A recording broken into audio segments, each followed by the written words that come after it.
மத்தாப்பு சிரிப்பழகா, மைசூர் பாக்கு சுவை அழகா, முடி அழகா, நல்ல மூக்கழகா, நடை அழகா, சிறந்த நடிப்பழகா, எங்களின் பேரழகா யோகி பாபு அவர்களை பேச அழைக்கிறோம். தமிழ் சினிமாவில் ஹீரோக்கள் மாறலாம், ஹீரோக்கள் அடுத்த லெவலுக்கு போகலாம்.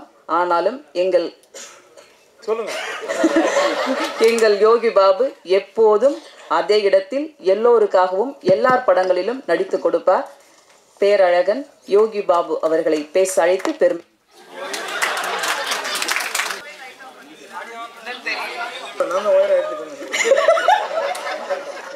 யோகி பாபு சார், நீங்க கவலைப்படாதீங்க. ஏன்னா ஏற்கனவே இது மாதிரி சில சம்பவங்கள்லாம் நடந்திருக்கு. இளையராஜா சாரோட ரெக்கார்ட்ல கூட எஸ்பிபி சார் பாடும்போதுல கூட கரண்டெல்லாம் ஆஃப் ஆயிடுச்சு சொன்னாங்க. ஸோ அதனால நீங்க பெருசா எடுத்துக்க வேண்டாம் சார். தேங்க்யூ. எல்லாருக்கும் வணக்கம். கரெக்டாக பண்ண அவருக்கும் வணக்கம். இந்த படத்தில் எனக்கு வாய்ப்பு கொடுத்த டைரக்டர் பிரதாப் சார் அவருக்கு நான் நன்றி தெரிவிச்சுறேன். அப்புறம் யுவராஜ் சார் உங்களுக்கு ரொம்ப நன்றி. Imman sir, Sathyaraj sir, Jai sir, எல்லாருக்குமே, கேமராமேன் தங்கதுரை எல்லாருக்குமே ரொம்ப நன்றி. பிரதாப் நான் கொஞ்சம் உரிமையோடு பேசுவேன். ஏன்னா ஃப்ரெண்டு தான் இருக்கு மேடம். ஒரு ஆயிடுச்சு 17 வருஷத்துக்கு மேலே இருக்குமா, 18 வருஷத்துக்கு முன்னாடி 2 பேரும் ஒரு படத்தில் அட்மாஸ்பியர் பண்ணணுங்க. நாங்கள் 2 பேரும் அதெல்லாம் இருக்குது சொல்கிறது இல்லை, ஓப்பனாக சொல்லிட்டு போயிடலண்ணா. 2 பேரும் காட்டுவாசிட்டு காஸ்டியூம் போட்டு 2 பேர் நடித்தோம். 2 பேரும் ஒரே ரூம் தான். அப்படின்னா பாருங்கள் எப்படி இருக்கணும். அப்போயே பேசுவோம் நாங்கள் 2 பேரும், மச்சான் எப்படியாவது எல்லாம் பண்ணி மேலே வந்துடணும்டா அப்படின்னு. ஃபஸ்ட் ஃப்ளோர் போட்டிருக்காங்க, மேலே ஒன்றா போயிடலாம்டா, ரூம் போட்டிருக்காங்க, போயிடலாம் அப்படின்னுவான். அப்போயும் அவனுக்கு நக்கல் ஜாஸ்தி, காமெடி எவ்வளோ பண்ணுவான். இன்றைக்கி அவன் டைரக்டர் ஆகிட்டார். நான் ஏதோ தெரிஞ்ச அளவுக்கு நீங்கள் சொல்கிற மாதிரி ஒரு காமெடி நடிகர் ஆகிட்டேன். உண்மையிலே லைஃப்பில் என்னென்னா ஏம் தாங்க நம்மளை ஜெயிக்க வைக்கும். எதை பற்றி நம்ம கவலைப்படாமல் நம்ம வேலையை மட்டும் நம்ம பண்ணால் கண்டிப்பாக நம்ம ஜெயிச்சிருவோம்.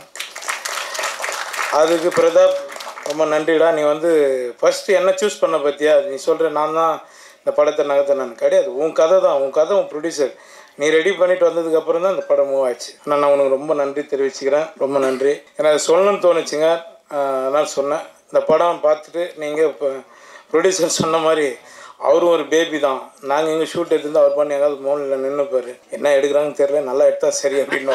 சார் இது உங்கள் படம் சார், ஏன் சார் நீங்கள் இப்படி பேசுகிறீங்க அப்படின்னு. இல்லைங்க நான் நம்பி விட்டேங்க, நான் சினிமாவில் அடுத்தடுத்து நிறைய படங்கள் பண்ணணுங்கன்னாரு. சார் நீங்கள் அடுத்தடுத்து படம் பண்ணுவீங்க சார், ரொம்ப நன்றி சார். இமான் சார், உங்களை எனக்கு ரொம்ப பிடிக்கும் சார், ரொம்ப நன்றி சார். உங்களுக்கும் சத்யராஜ் சார் சொல்லவே வேணாம், எல்லாருக்குமே பிடிக்கும்.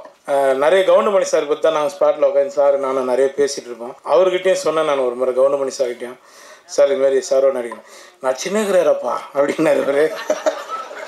ஆமாம் சார், நான் கூட பிரேக் எடுத்து ரொம்ப பாருன்னு கிளம்பி போயிட்டே இருக்கிறார் எக்ஸ்பிரஸ் மாதிரி அப்படின்னு. அதனால் எல்லாருக்கும் நான் நன்றி தெரிவிச்சுக்கிறேன். இந்த படம் வெற்றியடைய நீங்கள் தான் பக்கத்துனே இருக்கணும். ரொம்ப நன்றி. ஜெய் சார், கேட்டேன் நான் அவர்கிட்ட, எப்படிங்க இப்படி எங்கே இருக்கீங்க அப்படின்னு. சிங்கிளாக இருக்கிறதுனால தான் நான் எங்கே இருக்கிறேன்னாரு. சிங்கிளாகவே இருந்துடாதீங்க, லாஸ்ட்டில் அங்கிள் ஆகிடுவோம், நம்ம ஏதாவது ஒன்று பண்ணுங்க. பார்த்தியா இந்த மைக்கிட்ட தங்கதுரை மாதிரி நானும் பேச ஆரம்பித்தேன். ரொம்ப நன்றி, ரொம்ப நன்றி தங்கதுரை. நானும் ஒன்று மாதிரி தான் பேசிகிட்டு இருந்தேன். என்னை எல்லா டைரக்டரும் சேர்ந்து சட்டில் ஆக்டராக மாற்றிட்டாங்க, மாடர்ன் ஆக்ஷன்லேருந்து எல்லாருமே. ரொம்ப நன்றிங்க, ரொம்ப சந்தோஷம் எல்லாருக்கும். இந்த படத்தை வெற்றியடை செய்யுங்க.